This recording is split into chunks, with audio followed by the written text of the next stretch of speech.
ونستعينه ونستغفره ونعوذ بالله من شرور أنفسنا ومن سيئات أعمالنا من يهده الله فلا مضل له ومن يضلل فلا هادي له وأشهد أن لا إله إلا الله وحده لا شريك له وأشهد أن محمدا عبده ورسوله أما بعد فإن خير الحديث كتاب الله وخير الهدي هدي محمد صلى الله عليه وسلم وشر الأمور محدثاتها وكل محدثة بدعة وكل بدعة ضلالة وكل ضلالة في النار. يا أيها الذين آمنوا اتقوا الله حق تقاته ولا تموتن إلا وأنتم مسلمون. يا أيها الناس اتقوا ربكم الذي خلقكم من نفس واحدة وخلق منها زوجها وبث منهما رجالا كثيرا ونساء واتقوا الله الذي تساءلون به والأرحام إن الله كان عليكم رقيبا. يا أيها الذين آمنوا اتقوا الله وقولوا قولا سديدا يصلح لكم أعمالكم ويغفر لكم ذنوبكم ومن يطع الله ورسوله فقد فاز فوزا عظيما. أما بعد فأعوذ بالله من الشيطان الرجيم. بسم الله الرحمن الرحيم.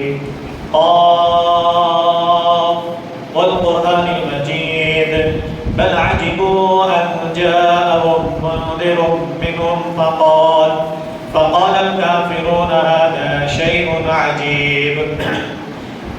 أئذا متنا وكنا ترابا ذلك رجع بعيد قد علمنا ما تنقص الأرض منهم وعندنا كتاب حفيظ بل كذبوا بالحق لما جاءهم فهم في أمر مريج.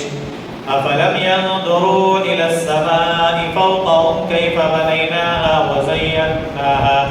وزيناها وما لها من فروج والأرض مددناها وألقينا فيها رواسي وأنبتنا فيها من كل زوج بهيج تبصرة وذكرى لكل عبد منيب.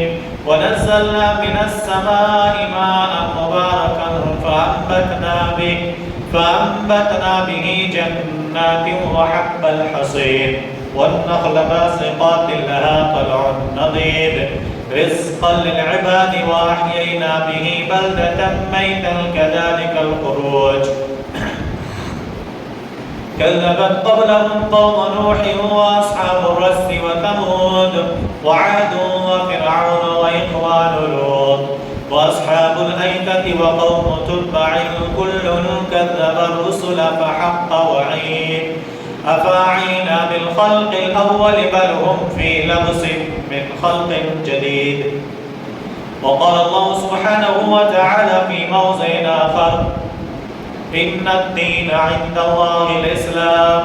وقال تعالى في مقام آخر ومن يبتغ غير الإسلام دينا فلن يقبل منه وهو في الآخرة من الخاسرين. رب اشرح لي صدري ويسر لي أمري واحلل عقدة من لساني يفقهوا قولي. سبحانك لا علم لنا إلا ما علمتنا إنك أنت العليم الحكيم.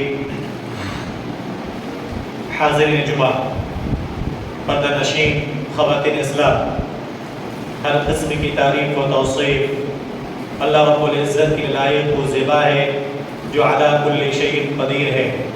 بعدہ درود و سلام نازل ہو تمام انبیاء علیہم السلام پر، خصوصاً جناب محمد رسول اللہ صلی اللہ علیہ وسلم پر. اللہم صلی علی محمد وعلی آل محمد كما صليت على إبراهيم وعلى آل إبراهيم إنك حميد مجيد. اللهم بارك على محمد وعلى آل محمد كما باركت على إبراهيم وعلى آل إبراهيم إنك حميد مجيد. جن کو اللہ تبارک و تعالی نے رحمت للعالمین خاتم النبیین والمرسلین بنایا اور جن کے ذریعے سے آسمانی کتاب، ایک ایسی کتاب اللہ تعالیٰ نے ہم سب کو دیا جس کو ہم قرآن مجید کہتے ہیں. اس کے ذریعے سے اللہ تعالیٰ نے دنیا والوں کے ہر قسم کے سوالات، شکوک و شبہات کا جواب بھی اس کے اندر موجود ہے. ساتھ میں دنیا آخرت دونوں جہان میں کامیابی کیسے مل سکتی ہے ان تمام سوالات کے جواب بھی اس کے اندر موجود ہیں. حضرات گرامی، میں نے قرآن کریم کی 2 آیت کریمہ تلاوت کی ہے. انشاءاللہ العزیز آج کے خطبہ جمعہ میں ان دونوں آیتوں کے ضمن میں وہ لوگ خصوصاً ان کے لیے زیادہ فائدہ مند ہوگا آج کا خطبہ جو عموماً غیر قوم سے ملتے ہیں اور ان کا لین دین یا کبھی بھی بات کرنا ہوتا ہے. اگر کھلے لفظ میں اور بھی کہیں تو جو ہمارے وہ ساتھی جو غیر مسلموں میں دعوت و تبلیغ کا کام کرتے ہیں اس کے لیے اہم ہوگا، اور خاص طور پہ نوجوان جو کہ آج کل سوشل میڈیا سے جڑے رہتے ہیں اس کے لیے کچھ سوالات. ہمارے ایک ساتھی نے کہا کہ لوگوں کو توجہ دلائی جائے. نوجوان جو شیرے جذباتی ہوتے ہیں اور ان کو بننے بگڑنے بہت ٹائم نہیں لگتا ہے. ان کو سنوارنے کے لیے بہت مختصر ٹائم چاہیے جو ریڈی کر سکتے ہیں، اور بگاڑنے کے لیے بھی بس چند منٹوں کا کام ہے، یہ بگڑ بھی سکتے ہیں. یہ نوجوانوں کی کنڈیشنز ہوتی ہیں. تو ایک ویڈیو اسلام کے اعتراض پہ بہت ساری باتیں اس نے کی. میں نے ایک ایک کر کو کوڈ کیا ایک ایک پوائنٹ کو، پھر اس کے بعد سے میں نے قرآن و حدیث کی روشنی میں اس کا جواب میں نے اکٹھا کیا. انشاءاللہ آج کے خطبے میں ان تمام باتیں تو نہیں رکھی جا سکتی ہے، جتنا ہو سکے میں اللہ سے دعا کرتا ہوں اللہ مجھے حق بولنے اور صحیح بات میری زبان سے اللہ نکالے اور اس پر ہم سب کو عمل کی توفیق عطا فرمائے. اسلام کے بارے میں اعتراض، اس کے بارے میں سوال پوری دنیا والے پوچھتے ہیں آخر ہم اسلام ہی کو کیوں قبول کریں؟ اس کے اندر کیا ہے کہ پوری دنیا کے اندر یہودی بھی ہیں، عیسائی بھی ہیں، دوسرے کتنے مذہب کے ادیان فرق ہیں، پھر اسلام ہی کو کیوں قبول کریں؟ اس کے اندر کون سی ایسی خصوصیت ہے، کون سی ایسی شرائط پائی جاتی ہیں، اس کے اندر کون سی ایسی خوبی ہے جس کو دیکھ کر تمام کے تمام دین کو چھوڑ کے صرف اور صرف اسلام ہی کو قبول کریں؟ تو یہ بات رکھیں، اسلام کے خلاف پروپیگنڈے پھیلانے والے پہلے بھی تھے، آج بھی ہیں، قیامت تک رہیں گے. یاد رکھیں اس سینٹنس کو، پہلے بھی تھے، آج بھی ہیں اور پھر قیامت تک رہیں گے. اس کی زندہ مثال ابھی 2 سال پیچھے اتر پردیش کے ایک شخص تھا وسیم رضوی، جس نے قرآن کریم پر اعتراض کیا، اسلام کو بھی چھوڑ دیا، پھر اس کے بعد اپنے آپ کو ہم سناتنی ہو گئے. پھر اس کے بعد سے کچھ دنوں کے بعد ویڈیو ریلیز کیا، کہا کہ اب اس کی کنڈیشن یہ ایسی ہے دھوبی کتا گھر کا نہ گھاٹ کا، نہ تو خدا ہی ملا نہ وصال سنا، نہ تو اسلام پہ رہ کے جنت کا حقدار بن سکا، نہ اسلام چھوڑ کے جن کے پاس دامن پھیلا کر گئے تھے نہ تو وہاں جا کر ان کو پناہ ملا، بلکہ آج کنڈیشن ایسی ہے کہ ذلت کی زندگی گزارنے پر کیا ہے، مامور ہے.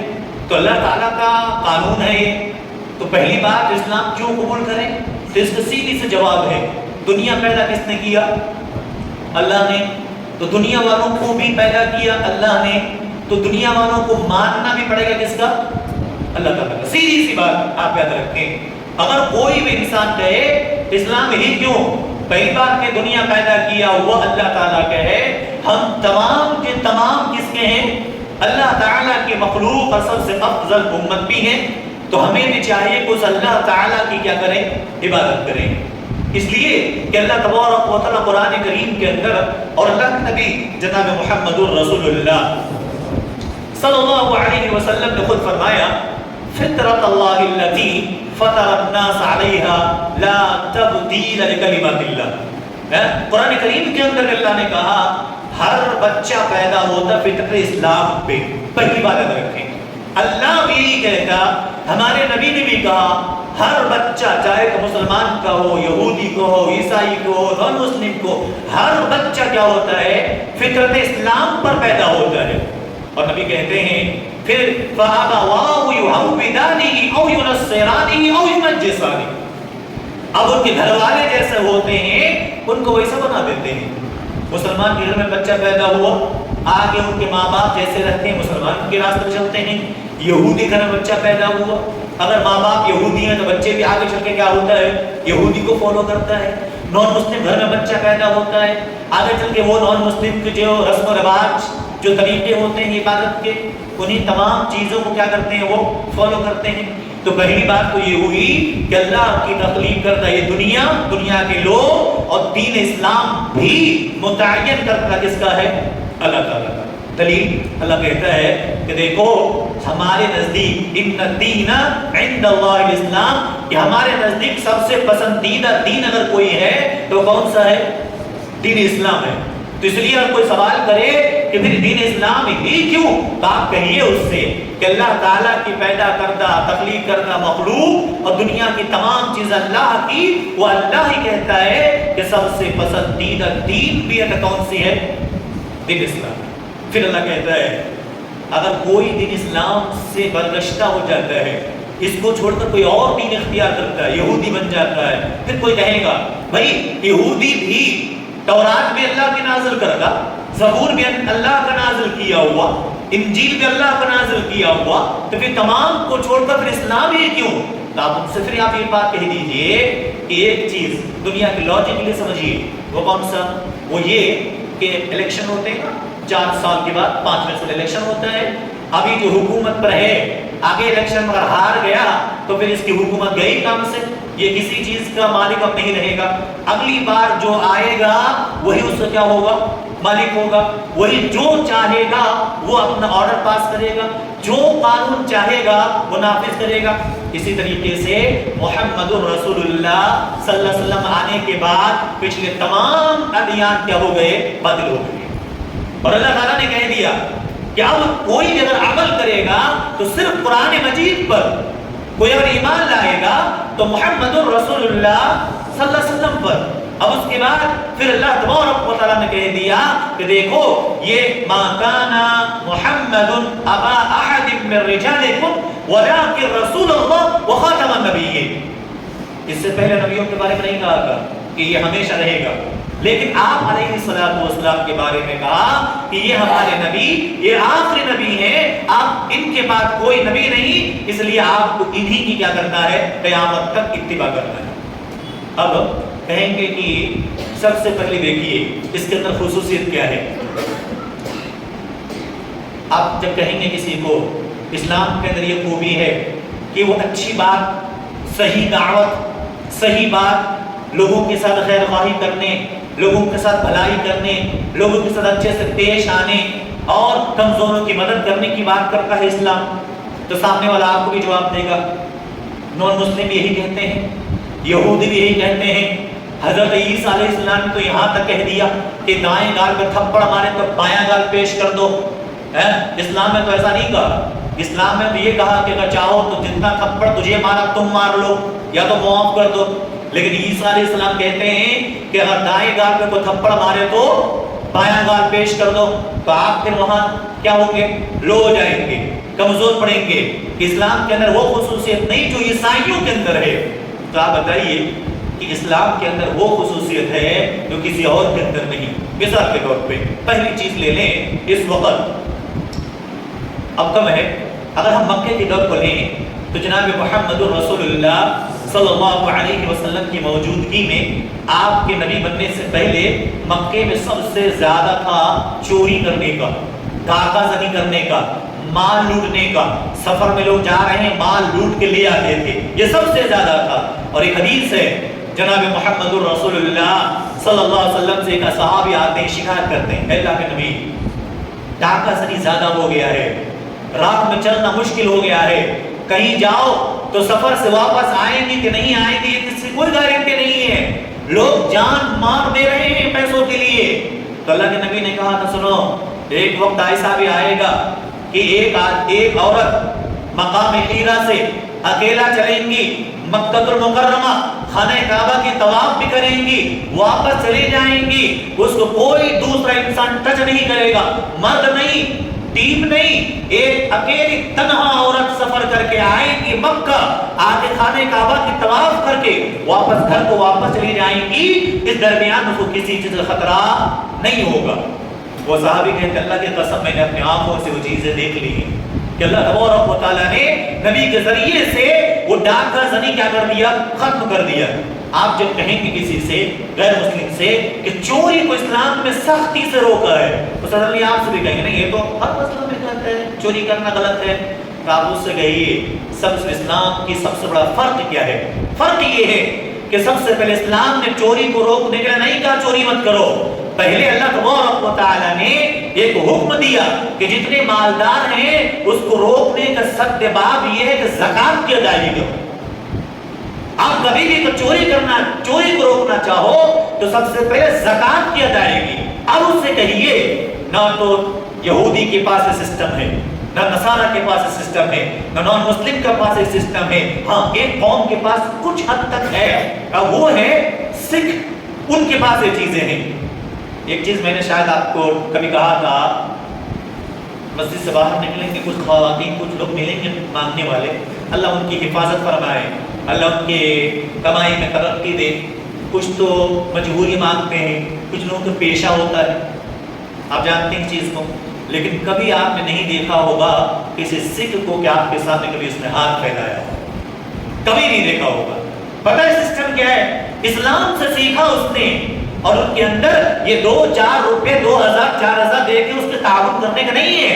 وہ پتہ ہے کیا کرتے ہیں؟ یہ کمزور ہمارے محلے میں ہے، ہمارے پڑوسی میں ہے، اس کی بزنس سیٹ اپ کرتے ہیں، سب مل کر اتنا تعاون کرتے ہیں کہ وہ کم سے کم اپنے پاؤں پر کھڑے ہو جائے اور اگلے سال اگلی مرتبہ یہ خود کسی کو سنبھالنے والا ہو جائے۔ اس کے اندر یہ سسٹم ہے، انسان اس کو کیا کرتا ہے، سیٹ اپ کرے۔ آج ہمارے مسلمانوں کو بھی یہ اگر چیزیں ہو جاتی تو اللہ تبارک و تعالیٰ نے زکوٰۃ کا سسٹم، پہلے کا زکوٰۃ دو، اللہ نے کیا کہا زکوٰۃ دو۔ اور میں ابھی کچھ دن پہلے کسی بھائی سے میں ذکر کر رہا تھا، اللہ کی قسم محمد رسول اللہ صلی اللہ علیہ وسلم کے دور میں کوئی بھی کہیں مانگنے یا کہیں نہیں، بلکہ زکوٰۃ کا سسٹم تھا، بیت المال سے ان کو ادا کیا جاتا تھا۔ آج بھی اگر تمہا حق کہو ہم مسلمان زکوٰۃ دے دینا، ابھی ایک الحمدللہ اللہ کا خاص نیک بندہ ہے جو کہ اللہ تعالیٰ ان کی کمر برکت عطا فرمائے، آپ لوگ بھی جو اللہ کے راستے میں خرچ کرتے ہیں اللہ آپ کی تجارت میں برکت عطا فرمائے۔ کیا ہوتا ہے کہ وہ کہتے ہیں کہ ہم لوگ ابھی ٹیکس کتنا پرسنٹ ادا کرتے ہیں، 28 یا 18% ٹیکس ادا کرتے ہیں گورنمنٹ کو بلا چون چرا کیے۔ 1 لاکھ روپیہ آپ نے اگر آمدنی کی 18,000 روپے لے جا کر جمع کرنا ہے۔ اب کوئی بھی مشکل نہیں ہے، بات اور چوری کرتے الگ مسئلہ، یہ بھی غیر قانونی ہے، ہندوستان میں رہ کے قانون کی خلاف ورزی ہے۔ عموماً جو ادا کرتے ہیں 18% ٹیکس بلا کسی چون چرا کیا ادا کرتے ہیں۔ اسی انسان سے کہہ دو کہ 2.5% اللہ نے کہا ہے کہ زکوٰۃ ادا کر دو، وہ نہیں کرتے ہیں؟ الحمدللہ بہت سارے لوگ کرتے ہیں، لیکن اکثر لوگ اس سے کیا ہوتے ہیں، پیچھے رہتے ہیں۔ 18% ٹیکس ادا کر رہے ہیں گورنمنٹ کے رول سے، لیکن ایک 2.5% زکوٰۃ جو اللہ نے ایک فکس کر رکھا ہے وہ چیز ہم ادا نہیں کر رہے ہیں۔ اللہ کی قسم ہے 2.5% زکوٰۃ کی ادائیگی سے انشاءاللہ 18% ٹیکس ادا کرنے والا نہ تو اس کو کوئی فائدہ ملے گا نہ کچھ ملے گا، یہاں بینیفٹ بھی نہیں۔ 2.5% ادا کرنے سے ایک مسلمان کی تجارت ایک مسلمان کو مانگنے سے بچا سکتے ہیں، اور سب سے بڑی بات اس کے ذریعے سے آپ جنت کے اندر گھر بھی پا سکتے ہیں۔ یہ سسٹم اللہ تعالیٰ نے کہا پہلے اللہ کا زکوٰۃ ادائیگی کرو، اور زکوٰۃ کو تم کیا کرو، ادا کرو۔ زکوٰۃ ادائیگی شروع ہوئے، بیت المال کا سسٹم شروع ہوا، اور پھر جو لوگ چوری کس لیے کرتے ہیں، 2 کام، کچھ لوگ پیٹ کے لیے چوری کرتے ہیں، سمجھ آئے، کچھ لوگ سوکار بننے کے لیے چوری کرتے ہیں، اسمگلر بڑے بڑے ڈرگس والے بڑا سوکار بننا وہ تو مسئلہ ہی نہیں ان کا عوض ہے، ورنہ عموماً چوری کون کرتا ہے، جس کے پاس پیسے نہیں، کھانے کو نہیں، رہنے کو گھر نہیں، ایسے لوگ کیا کرتے ہیں چوری۔ اور ایسے لوگ کو اسلام نے قانون دیا ہے زکوٰۃ ادا کرو، اللہ تعالیٰ اس کے ذریعے سے اس کے روزی کا مسئلے کا حل بھی کرے گا، اور پھر چوری کا کیا ہو جائے گا، یہاں پر سد باب رک جائے گا۔ پہلے اسلام کی خصوصیت یہ ہے پہلے روکنے کا اسباب دیے، اسباب ادا کرو۔ اب ایک مسلمان اگر زکوٰۃ ادا نہیں کرتا تو اللہ پھر پنشمنٹ سناتا ہے، اللہ کہتا ہے ڈراتا ہے تاکہ وہ چوری کا راستہ بند کیسے ہوگا، پنشمنٹ ان کو سنا رہا ہے. اگر تم زکات نہیں دو گے، والذین یکنزون الذهب والفضة ولا ينفقونها في سبيل الله فبشرهم بعذاب أليم يوم يحمى عليها في نار جهنم فتكوى بها جباههم وجنوبهم وظهورهم هذا ما كنزتم لأنفسكم فذوقوا ما كنتم تكنزون. اللہ کہتا ہے تم زکات ادا نہیں کرو گے تو پہلی بات اللہ کہتا ہے کہ وہ نبی محمد صلی اللہ علیہ وسلم آپ ان کو جہنم کی بشارت دے دیجیے، اور پھر اسے کہیے کہ جو دنیا میں جس مال کو زکات ادا نہیں کیا ان مالوں کو اللہ تعالیٰ تانبے کی شکل دے گا اور پھر جہنم کی آگ میں گرم گرم کیا جائے گا، پھر اس کو اس کے پیشانی، اس کے پیٹھ کو ڈالا جائے گا، گرم لوہے سے ڈالا جائے گا، پھر مال کہے گا لو میں تمہارا مال ہوں، فذوقوا ھذا ما کنزتم لانفسکم، یہ وہ مال ہے جو تم نے دنیا میں کما کے رکھے تھے، فذوقوا ما کنتم تکنزون، لو اب مزہ چکھو. تو اللہ نے سختی سے کیا کہا، آپ زکات ادا کیجئے، چوری کا راستہ کیا ہو جائے گا، بند ہو جائے گا. چلیے ایک مسلمان زکات ادا کر رہا پھر بھی چوری کرتا ہے. آج چوری کرنے والے کی سزا اسلام کے اندر کیا ہے، ہاتھ کاٹنا ہے. خدا نخواستہ ہاتھ کاٹ دیا جائے، پورے لوگ چلانے لگتے ہیں. اسلام کے اندر وحشیانہ یہ عمل ہے، دردناک عمل ہے. ایک زندہ آدمی کا ہاتھ کاٹ دیا جاتا ہے، لوگ سوال پر سوال کھڑے کر دیتے ہیں. لیکن اللہ تعالیٰ نے پہلے یہاں اسباب دیا، زکات ادا کرو. زکات والوں سے کہا نہیں ادا کرو گے تم جہنم میں جاؤ گے، تاکہ یہ ادا کریں وہ چوری کرنے سے کیا ہو جائے، بچ جائے. اب یہ مسلمان جہنم سے ڈر کے زکات بھی ادا کر رہا ہے، بیت المال بھی قائم ہے، پھر بھی انسان چوری کر رہا. تو اب اس کو پنشمنٹ کے طور پہ اللہ تعالیٰ نے کہا والسارق والسارقۃ فاقطعوا ایدیہما جزاء بما کسبا نکالا من اللہ. اب اللہ تعالیٰ ان سے کہتا ہے اس کے باوجود تم چوری کرو گے تو اللہ کہتا ہم تمہارے کیا کریں گے، اللہ کہتا چور اور چورنی کے کیا کر دو، ہاتھ کاٹا دو. تو پہلے اسلام کے اندر اتنے سارے خصوصیت پھر ہاتھ کاٹا جاتا ہے. ایسا نہیں ہے کہ پہلے کسی کا راستہ نہ ہو. یہ اسلام کی سب سے بڑی خصوصیات میں سے ہے کہ چوری کرنے والے کو سڈنلی ہاتھ نہیں کاٹتا. جو اعتراض کرتے ہیں اسلام کے اس قانون پہ، اسلام کے اندر وحشیانہ عمل ہے، زندہ آدمی کا ہاتھ کاٹ دیا جاتا ہے، تو اس کو بتائیے کہ اللہ تعالیٰ نے یہ سسٹم ہمارے اسلام کے اندر رکھا ہے جو کہ ادیان فرق دوسرے کسی بھی مذہب کے اندر یہ سسٹم قائم نہیں ہے. اب اس کے بعد ایک مسئلہ پھر چل رہا ہے. لوگ اعتراض کرنے والے کیا کرتے ہیں، چور کی ہوئی عورتوں کی عصمت دری، شرح عمل آپ اختیار کریں گے. عصمت دری بولتے ہیں ریپ. جو دنیا میں عورتوں کے ریپ ہوتے ہیں نا، پوری دنیا کوئی بھی معاملہ ہو تو سب سے پہلے ایک کنٹری ہے، سارے لوگ اس کی طرف نظر اٹھاتے ہیں، وہ کچھ نہ بولے. پتہ ہے کون سا ہے وہ، کون ہے وہ، امریکہ. سب اسی کے تو غلام بنے ہوئے ہیں. آج جو ہماری 50 کو 7 یا 6 ملک جو بیٹھے ہیں نا، اتنے اسلامی کنٹری بیٹھے ہوئے ہیں، سب اپنا اپنا عذر پیش کر رہے ہیں. فلسطینی بیچاروں کو میں یہ کہتا ہوں کہ اب دعا بھی کچھ کام نہیں آنے والا، اب رونے سے بھی کوئی فائدہ نہیں ہے. سب سے بڑی بات رونا ہو تو اپنے اوپر رو، دوسرے کے اوپر مت رو. صحیح کرنا ہو تو تھوڑی سی بات میری کڑوی لگے گی آپ کو، حقیقت حال یہی ہے. اتنے سارے ممالک مل کے اب دیکھو ایک امریکہ سڈنلی کھڑے ہو کر اعلان کرتا ہے اسرائیل ہم تمہارے ساتھ ہے کسی مسلمان کنٹری کے اندر اتنے جذبہ کہ ہم تمہارے ساتھ ہیں. لفاظی کی ہوگی. اور یاد رکھیں جتنے لوگ یوٹیوب پہ دیکھیں وہ صرف یوٹیوبر صرف آپ کو بیوقوف بنانے اور اپنے ویو لینے کے لیے کیا تھا، ورنہ کسی کنٹری نے کسی ملک نے کچھ نہیں کیا. آج سے نہیں، 100 سال پہلے سے آزادی کے جب سے یہودی بسے تب سے غزہ کے لوگ مر رہے ہیں. ہر 20 سال پہ کمر توڑی جاتی رہی ہے اور اسلام کا قانون ہے اور اللہ کے نبی کی پیشن گوئی نہ ہے. ایک وقت آئے گا تمام کے تمام یہود اکٹھا ہوں گے، مسلمانوں پر ٹوٹ پڑیں گے، مسلمان کچھ بھی نہیں کر پائے گا. ایک وقت ایسا بھی آئے گا جو مسلمانوں کو لگے گا اسلام اب مٹ جائے گا، اسلام باقی نہیں رہے گا. پھر اللہ تبارک و تعالیٰ اپنی مدد سے اپنے ذریعے سے اسلام کو کیا کرے گا، اسے بقا دے گا. یہ اللہ کا قانون ہو کر رہے گا، چاہے جتنی طاقت لگا لیں یہ ہو کر رہے گا. پوری یہودی عیسائی ایک طرف ہو جائیں گے،